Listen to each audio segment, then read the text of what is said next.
Nobody went to school for sales. Each of us has our own journey, a journey that ultimately reveals the two opposing forces, the art versus science, the relationships versus the metrics, selling versus sales. What side are you on? This is the Love Selling, Hate Sales podcast. Hello and welcome to another episode of Love Selling, Hate Sales. Today I am joined by Esben Friis-Jensen, who is the co-founder and Chief Growth Officer at Userflow. Esben, thanks for joining the show. Excited to have you. It's my pleasure. Thanks for having me. Yeah, so you have an interesting story. You co-founded Userflow. You started as a product-led growth type of organization. Yeah. Sounds like you made a transition to sales-led. Yeah, so that in my old organization, Cobalt. So prior to Userflow, I co-founded another company called Cobalt together with three. I'm originally from Denmark, three other Danish guys, and we basically started this kind of cybersecurity company that does what someone would. We kind of framed the category as pen test as a service, which is basically penetration testing as a service. So it was basically a SaaS approach to penetration testing or security testing. And in the beginning, we were, as many startups are, a very product-led organization, very focused on the product, self-service, all that stuff. But as we grew, we kind of became more and more sales-led to get bigger deals, but also because we were entering a market where we were competing against service companies, right? And they were doing high touch, white glove service. Exactly. That's a problem many SaaS companies face, that they are often replacing a service industry that tends to do high service, high touch service. So you kind of end up sometimes becoming almost a service organization instead of a software organization in many ways, right? But over the years, we realized we had to become more product-led again, and we went on a journey to basically become more product-led. And that really piqued my interest in that whole movement that was starting at that time. That was like around 2 years ago, of product-led growth. And in the end, I actually I was so interested in the space that I decided to join my co-founder, Sebastian, on starting Userflow, which is basically an in-app onboarding builder so allowing non-developers to build in-app onboarding product tours and surveys. So you can basically do more automated onboarding and thereby have a more product-led approach where the customer onboards themselves, they learn about the product themselves, and ideally ends up buying if it's like a free trial or something like that. So I'm super excited about product-led growth. I think it's definitely the future for software as a service, and very, very excited about it. Well, it's definitely a hot topic right now, right? I think a lot of folks are struggling with, how does PLG fit in? If I already have an established sales organization, do they have some sort of synergy with one another? Am I just throwing everything I've done for the past however long out? So what are your thoughts, having made that transition a couple of times, being in product-led, having to go into a sales to compete with the service industries, and then back into product-led with Userflow? What are some of the things that you might be able to offer people to start thinking about around how they integrate sales? Yeah, I think what has happened and why it's becoming more popular again the last 2 years is, I think SaaS has become so dominant now, right? That everybody knows software as a service, right? So it's not like SaaS has matured, right? And what that means is we can start going a bit more into the product route. We don't have to compete against the service companies. We're often competing against other SaaS companies now, right? And that means you can now allow people to do what was actually intended, that they just use your software and don't need to always speak with a salesperson or customer success to use your product. So I think really product-led growth is this kind of mindset that you always think product first in everything you do, right? It's really a culture in your company where you think product first in everything you do. So if you are the marketing team, you think, okay, how do we build a traction model that involves the product. Right. If you are in the sales or customer success and product, you think about how do we build a sales and customer success model that involves the product and where the product does most of the legwork, really. Having said that, it's not really that product-led growth is reducing the need to have sales and customer success involved in certain aspects, but it's not removing the need. I would say it's changing the role of sales and customer success to basically be a bit different. And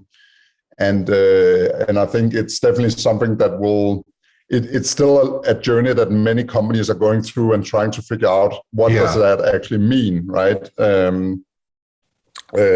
For me, it's really about, in a product-led model, so in the old sales-led model, you were always like this, right? Go to a SaaS site, book a demo. You maybe talk to an AE, or maybe even you speak with an SDR. Exactly. Then you have to do another call with an AE. It's clumsy. Then you have multiple meetings, and then you get, maybe when you make a decision, then you get to try the product, but you get onboarded by a customer success manager. And so it's a lot of meetings and a lot of the product is not front and center, right? And in a product model, you're putting the product first and center. So you typically would maybe have a free trial or freemium or some sort of experience with the product that the users can try. And then they can kind of sometimes end up buying without speaking with anybody, or sales and or customer success or whoever you have in that role will step in and support that buying journey, right? But the product becomes the first experience with your product. Basically, it's not a meeting; it's the product itself. So the way I look at sales role in this is really to be a bit more, how can you put it, reactive and data driven, right? It's reactive, more like data driven. You have to be like, if you have like 100 users who signs up, right? Let's say maybe 20% or 30% of them will just buy self-service, right? I'm just making up numbers right now. They'll buy self-service. They don't even need to speak with anybody. And then you will have some that will reach out themselves, and they will kind of, reach out to you, and in that way it becomes like a sales process. Sales gets involved because they're actively reaching out to you.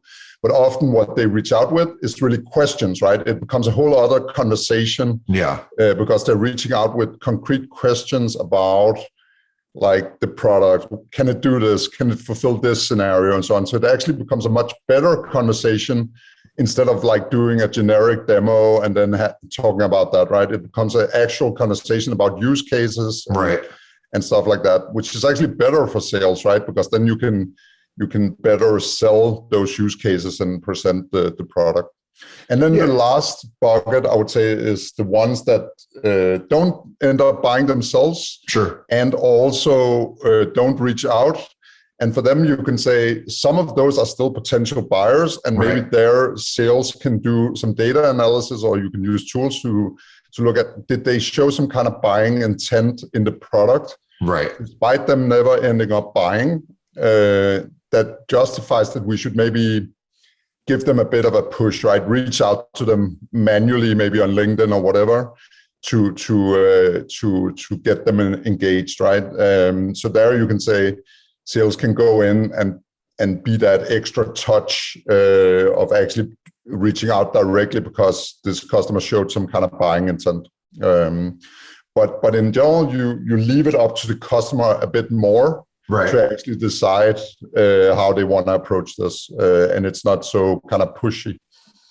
Yeah, I mean, there's certainly a trend within the marketplace, right? Of looking at how do we become more customer centric, more buyer centric, focusing on them and their needs versus our needs as an organization to sell, and grow, right? I do think it's an interesting balance. And I like your idea of, you've got people that'll self-select and continue to do pure product led. Then you've got this group of people who are going to reach out and ask for some specific questions around use cases and product.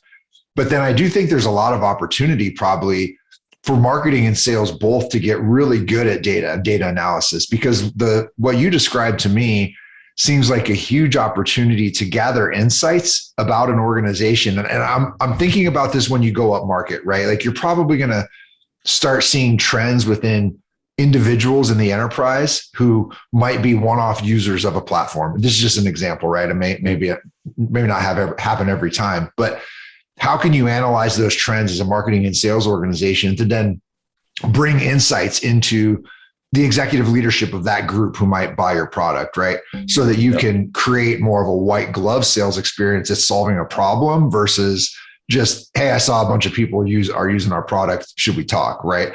That's where I think that we can get a little bit more interesting, and having the data to back that up is tough. Yeah, for sure. I mean, data is a big problem. I think there's a lot of startups right now trying to build solutions that will bring data to salespeople. Yeah, exactly. And marketing. I mean, data has always been there for product people, right? Data is like a product developers. They use data, but even for them, it's kind of often it's not very well done, right? There's very few organizations that actually does a good job handling data, but sales and marketing are known to be not very, they're data driven in the sense of conversion, like these kind of classic sales metrics and marketing metrics, like MQLs, SQL, all this stuff, conversion rates, but they're not data driven when it comes to like, how are customers using your product? Like, what is it they do inside your product? What is it how do they use it, right? And adjust accordingly. I think that's a big gap, and that's something that will come with product-led growth. As you become more product-focused, you also have to merge product and sales closer together, so that those kind of analytics sales needs to become more knowledgeable about product analytics and understand how users are using the product. In my experience, even in a sales-led model in Cobalt, the best AEs were the ones who understood the use cases, understood the product. Absolutely. Like if there was a question about the product, they didn't have to go and ask a solutions engineer, how do I do this, right? They really knew the product inside out. And if the customer had a use case, they could say, yeah, that's how you do it, because that shows integrity. It doesn't show integrity that you can't answer that question and you need somebody technical to answer it, right? So I think product-led growth is only gonna enforce that even more, right? It requires that salespeople step up their game to become more product-driven and understanding the customer's use cases and so on. Yeah, I mean, I think the best people are always going to go figure it out, right? They're going to have the want to go out and connect the dots and be the best they can be. But then how do you scale that across an organization? What you're talking about in terms of data. And I think marketing and sales in general wants to be data driven, but they only have access to so much for the most part, right? You typically get a CRM, maybe a marketing automation platform, and maybe a data warehouse that you're laying over some sort of BI or analytics, right? And that's kind of where it starts and stops. Organizations have a hard time with that connectivity where all the silos live. The silos live in product, they live in sales, they live in marketing, they live in finance. There's all these different places where really good data lives for your customer that you can use to be better informed as you go to market, whether it's through sales, whether it's through marketing, however it might be. And I think that the better we get at creating that connectivity, the better we can scale what you're talking about, right? There's just a missing piece for most organizations. Yeah, I definitely agree. What I'm seeing is now there's a new category of startups, as I said, they call themselves, they haven't fully defined the category yet, but some call them product-led sales, others call them product-led revenue or whatever. But it's basically, right now it's like add-ons to CRMs, right? It's like something that pulls in all the product data, combines it with CRM data, and then triggers certain like things. There's this concept in product-led growth called a PQL, product qualified lead.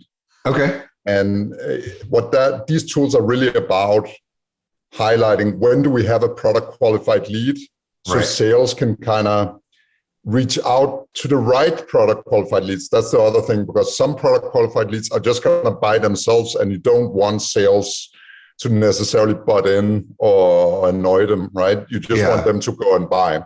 But there are certain product qualified leads, the last bucket that I talked about, where sales needs to be involved, like needs to guide them to actually buy in the end, right? So there are tools like that are becoming, that's a growing industry. I've actually written an article because I think there's a need for something even more dramatic than that. I think there's a need for a software as a service CRM. Okay. I think we need to get, let's see if HubSpot or somebody will do it. But other than that, I think there's a need for a new player to come in and actually build a software as a service B2B CRM, right? Today with Salesforce and HubSpot, they're like legacy solutions. For sure. They were built for another era. They were not built for software as a service. And today, you can mention many things, but product data is one of, they don't do very well with handling product data. No, secondly, for sure. They don't do very well handling subscription-based models and usage-based models, which is like the most popular pricing models in SaaS, right? So I think there's a big need for SaaS CRM. So I hope somebody will take it even further than just these like product-led revenue tools. Maybe one of them will do it and actually build a true competitor to a Salesforce, but focused on the SaaS space. That's a great concept. And even beyond just the idea of being able to pull in better data and better insights from product, having a better user experience on the front end for the sellers. And I think that would help to drive a better customer experience, right? The whole idea is to get back to serving your customer better. So I think it's a great idea. So hopefully we can put the charge out. Salesforce, HubSpot, Marketo, what do you got? What can you help us tap into the product data better? I agree. You've seen Dooley, right? Dooley has come in, and what they're doing is just like building a nice UI UX on top of Salesforce, right? Which is kind of silly. But I think it's I think that's a good change, right? It makes it easier to use. It makes it more modern. But the Salesforce object model is just broken. It doesn't fit with the modern SaaS world. It's built for another time, right? And to really build a great product, I think you need to change the object model to be a bit different, more fitting with a SaaS model. And it's interesting, now I talk a lot about SaaS, right? But it really, if you look at the world, like the car industry is also becoming SaaS, right? Very product-led, all these industries are becoming software as a service, really, or subscription-based models. And these CRMs are not equipped to really handle that. That's why you end up buying a lot of like add-on solutions to handle these use cases, right? Like Stripe and whatever, ChatMogul, these kind of tools. Then you wind up building the Frankenstack, and it becomes even harder for them to talk to one another. Exactly. So given that the audience for this show is primarily sales and sales leadership, in your model, how does compensation change for salespeople? Does it change a lot? Yeah, no, I think in general, and we haven't come that far. This is still the early stages, right? But I think in general, the organization needs to change completely, right? Okay. I've been a bit of an advocate. Does sales and customer success even need to be two different roles in a product-led organization? Could that just be one role called a product expert or whatever you want to call them, right? Sure. Because they end up becoming more somebody who guides the customer through the product, right? So they can make a better buying decision. So that's interesting to me. But yeah, compensation-wise, yes, you have to think about how do you handle a model where you're not kind of incentivizing sales to butt in when they're not supposed to butt in, right? They're not supposed to be involved right now. I think one thing you will see is you will give sales a longer time to earn their commission. Sure. And you've already seen that in some usage-based SaaS businesses. And I think as product-led becomes more popular, usage-based pricing is going to be more and more popular. Right. And when it then comes to commission, it's hard to give commission upfront when it's usage-based, because you might have a customer who starts with a very it's going to be consumption-based small amount, and then they grow to like becoming $1 million account.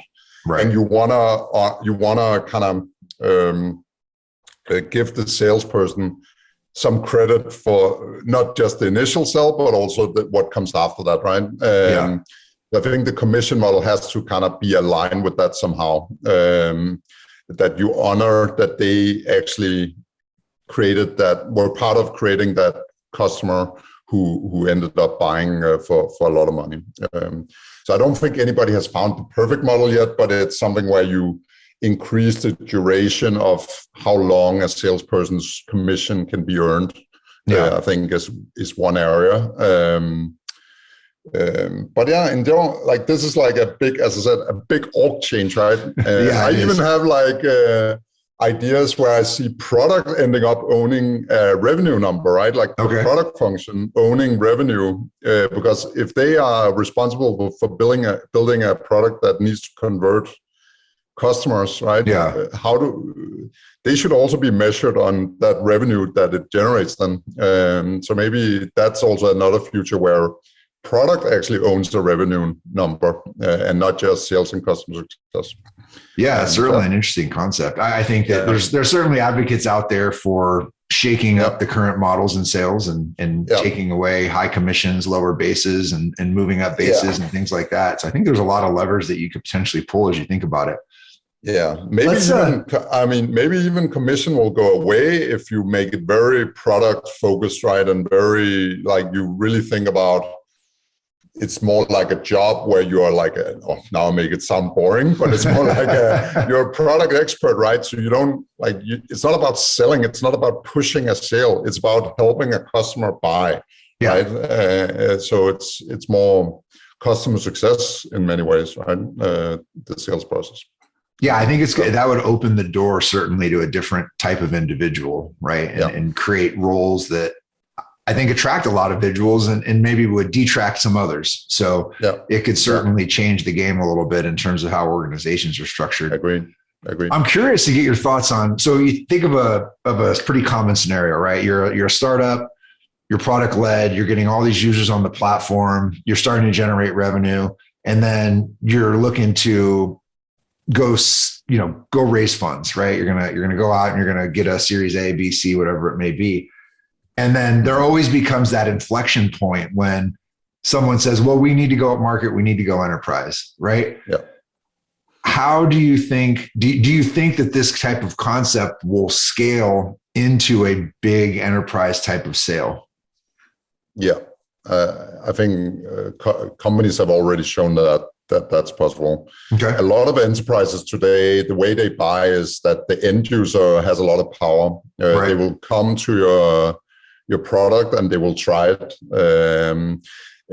I actually see a lot more empowerment in big enterprises than what I see in like medium-sized businesses. Medium-sized businesses, for some reason, have a much tougher rules about what people can go and try and buy.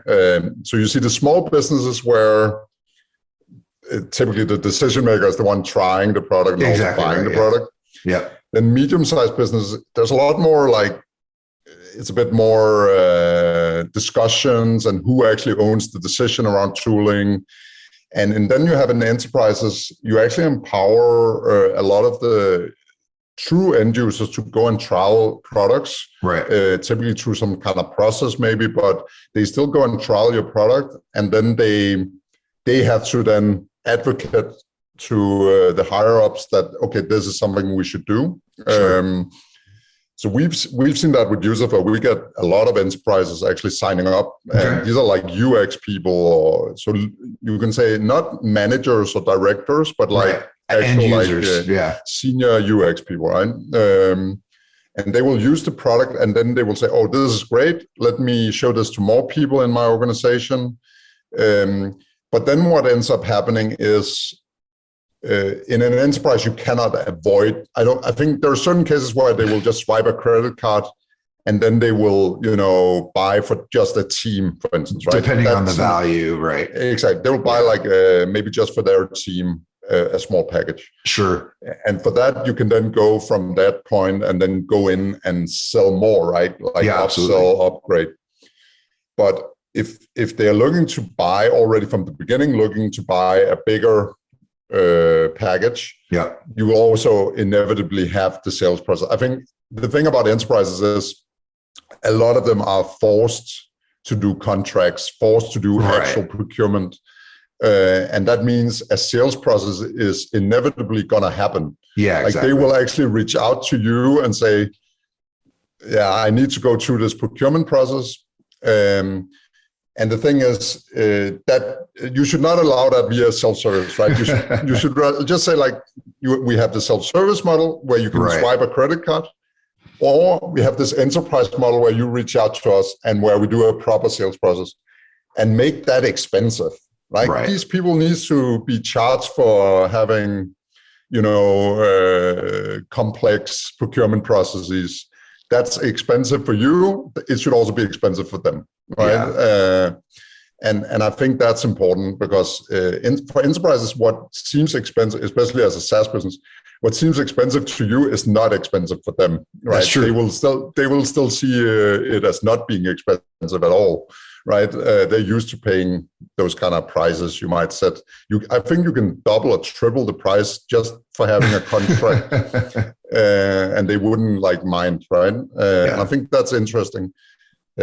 What I love about that. In that case, you will have a sales process where you have to talk to them more. You can discuss, do they have more use cases? Should we actually do another kind of contract here and so on? Right. So I think that sales process is more likely to happen, but it still starts with that initial trial in many ways. Yeah, what I love about that model is that if you take it into the enterprise, right, and you get this group of users that goes in and swipes the corporate Amex for their team, and then they decide to roll it out, you've almost got this proof of concept built in that you can then take the benchmarks from that specific group, build a business case out, and then when you get into that procurement process, you have some ammo that you can then use as a seller to go in and make that expanded contract sale, right? Because you're going to get into a little bit of a, if you start getting into a bigger enterprise, you get procurement involved and you've got a team that bought it for, let's say, $30 a seat, right? And they were able to swipe the Amex to do it. And now you go through this process and you say, well, it's going to be $100 a seat to scale this across the enterprise. You're going to start to get some pushback.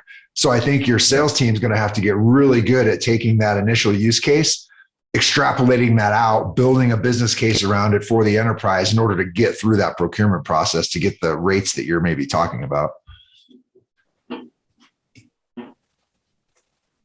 Yeah. So I think you skipped out for a second. I agree 100%. I think really that's the power of product-led is you get that ammo, right? Right. And what sales should know, and that's also why I sometimes want sales to be closer to product. Because salespeople, now I'm saying this in the nicest way possible, they have a tendency to please the customer, right? Let's please the customer. They are complaining about something. Let's give them what they want just so I can close this deal, right? But in this scenario, it's actually, it's really the true challenger sale, right? It's like, you love this product. Why do you need a lower price? You love this. You're not gonna go to another product. You already bought into this product. You love it, right? We know you love it. And that's what I want salespeople to know when they go into those negotiations is like, they love the product. So you have all the ammo you want to win this discussion around pricing, right? And you're not, typically SaaS businesses are always underpricing themselves, right? They are not expensive. Only few players in the market are. But it's not typically, especially as younger SaaS companies, they are not expensive. They could raise their prices a lot more, right?